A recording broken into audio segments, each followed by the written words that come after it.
संस्थान। सवाल ले लीजिए, पप्पू यादव से जुड़े हुए हैं आप, आदरणीय सांसद महोदय, उनको मौका मिला, वो क्विट कर गए, देखा था? असदुद्दीन ओवैसी साहब एक चेहरा है, वाकई में उनसे आपको इस पे डिबेट लेनी होगी। ताकि हमारे सभी धार्मिक संगठन एवं सभी लोग एकजुटता के साथ हम इसका विरोध करेंगे। कैंडल मार्च लेकर निकल रहे तो आपके साथ। उन्होंने बोला कि मैं ना किसी के अगेंस्ट में हूँ ना किसी के फेवर में हूँ, इसका क्या मतलब? ये बयान क्या करना चाह रहे हैं? कुछ करना नहीं चाह रहे, बस एक कानून बन गया है, उसी के विरोध में ये देश के तमाम जो लोग हैं, चाहे वो किसी समुदाय के हों, किसी धर्म के हों, किसी जात के हों, जो संविधान के विरोध में है, जो देश के विरोध में है, जो मानवता के विरोध में है, हम सब उसके विरोध में रहने का काम करते हैं। पिछले कुछ वर्षों से, एक दशक से मानने की कोशिश करिए कि एक नया चलन सा हो गया है कि हर एक मुद्दे पर खाली धार्मिक उन्माद पैदा किया जाए। वो मुद्दे जो देश के लिए वास्तविकता में जरूरी है, वो मुद्दे जो देश में सही मायने में मायने रखते हैं, वो मुद्दे जो देश की विकास को तय करेंगे, वो मुद्दे जो गांव के विकास को तय करेंगे, वो मुद्दे जो अररिया के विकास को, पूर्णिया के विकास को या हमारे बिहार के विकास को तय करेंगे, इन सारे मुद्दों से भटकाकर सिर्फ धार्मिक ध्रुवीकरण। क्या चाह रहे हैं अभी आप? सर, हम ये चाह रहे हैं कि इस तरह के कानून किसी तरह की चीज में जो हम लोगों के बीच में वक्फ बोर्ड का लाया जा रहा है। अच्छा, हम पूछना चाहेंगे कि आदरणीय ये सरकार से कि किन लोगों से इस पर बहस की गई। हम राजनीतिक से परे चाहेंगे, हम राजनीति से हट के एक बात करना चाहेंगे। असदुद्दीन ओवैसी साहब एक चेहरा है, वाकई में उनसे आपको इस पे डिबेट लेनी होगी। कांग्रेस पार्टी के जो विभाग के जो माइनॉरिटी के सेल इमरान प्रतापगढ़ी जी अगर इस लड़ाई को लड़ रहे हैं तो आप उनसे इस विधेयक पर आप चर्चा करिए। समाजवादी पार्टी से अगर इकरा हसन जी इस पर चर्चा कर रही हैं तो आप उनसे चर्चा करने का काम करिए।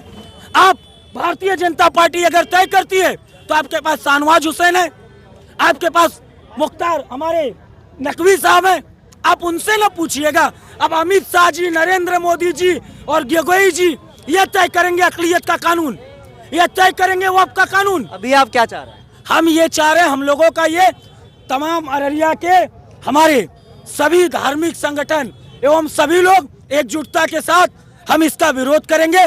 कैंडल मार्च लेकर निकल रहे सर, मदरसे पर, मंदिरों पर, गुरुद्वारों पर, गिरजाघरों पर, किसी धार्मिक संस्थान। सवाल ले लीजिए, पप्पू यादव से जुड़े हुए हैं आप, आदरणीय सांसद महोदय, उनको मौका मिला, वो क्विट कर गए, देखा था आपने? सर, क्विट नहीं किए हैं। अगर किसी चीज को आज 2 बजे विधेयक आप देखिएगा, 2 बजे आदरणीय सांसद महोदय वहां पर उपस्थित थे। इस विधेयक के पहले 3 विधेयक को पारित करने में शांत रहे। ये तो एक सोशल मीडिया पे आदरणीय हमारे ही राजनीतिक संगठन का एक हिस्सा राजद के एक साथी थे गगन जी, उन्होंने ट्वीट किया, लेकिन जैसे इस पर सारी चीजों को दिखा तो वहां से ट्वीट डिलीट कर माफी मांगकर चले गए। आपने उनका सेशन में भाषण सुना था आदरणीय सांसद महोदय का वक्फ बोर्ड बिल पे? अगर वक्फ बोर्ड में ऐसे बिल पर आदरणीय राजेश रंजन और पप्पू यादव जैसी ताकत कहीं से भी नकारात्मक दिख जाएगी तो आप कहिएगा। आदरणीय सांसद महोदय का सचिव और प्रवक्ता जेडी यादव आपके साथ। उन्होंने बोला कि मैं ना किसी के अगेंस्ट में हूँ ना किसी के फेवर में हूँ, इसका क्या मतलब? ये बयान आप कहीं अगर एक भी स्पष्टता से कोई दिखा दे कि कहीं आदरणीय सांसद महोदय ने कहा है कि हम किसी के उसमें नहीं, उनके प्रवक्ता के रूप में इस भरे मंच पर यहाँ पर खड़ा होकर बोल रहे हैं कि मंदिर की जमीन पर, मदरसों की जमीन पर, वक्फ बोर्ड की जमीन हो, चाहे हमारे गोल्डन टेम्पल का गुरुद्वारे की जमीन हो, चाहे कोई धार्मिक संस्थानों की है, कोई राजनीतिक पार्टी का, कोई सरकार का हद और अधिकार कभी नहीं हो सकता। उन्होंने वोट दिया था कंफर्म किसी एकदम विधेयक के जो विधेयक पास हुए उस विधेयक के खिलाफ आदरणीय राजेश रंजन और पप्पू यादव ने वोट दिया और आखिरी दम तक जहां तक इस लड़ाई को लड़ने का काम करना होगा वहां खड़े रहेंगे और लड़ने का काम करेंगे। किसी पर क्विट और किसी पर किसी की सहमति पर नहीं सर। जो इस देश की न्याय प्रक्रिया, जो इस देश का कानून, जो इस देश का संविधान, और हाँ ये बात हम मानते हैं सर, इतनी आवाम के बीच में हम कहते हैं कि आज कानून आपका, आज सरकार आपकी, आज सांसदों की ताकत आपकी, राज्यसभा की ताकत आपकी, लेकिन हमेशा ये ताकत नहीं रहेगी। लेकिन ऐसे कोई फैसले नहीं लेना चाहिए।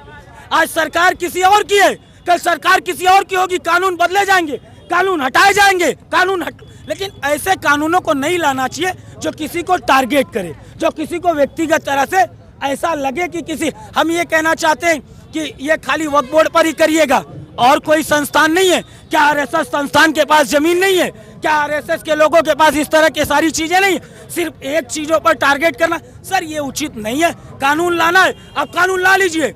सारे आश्रम, सारे गुरुद्वारे, सारे मठ, सारे गिरजाघर, सारे मंदिर, सारे मदरसे, सारे पर करिए, उबाल आ जाएगा इस हिंदुस्तान में।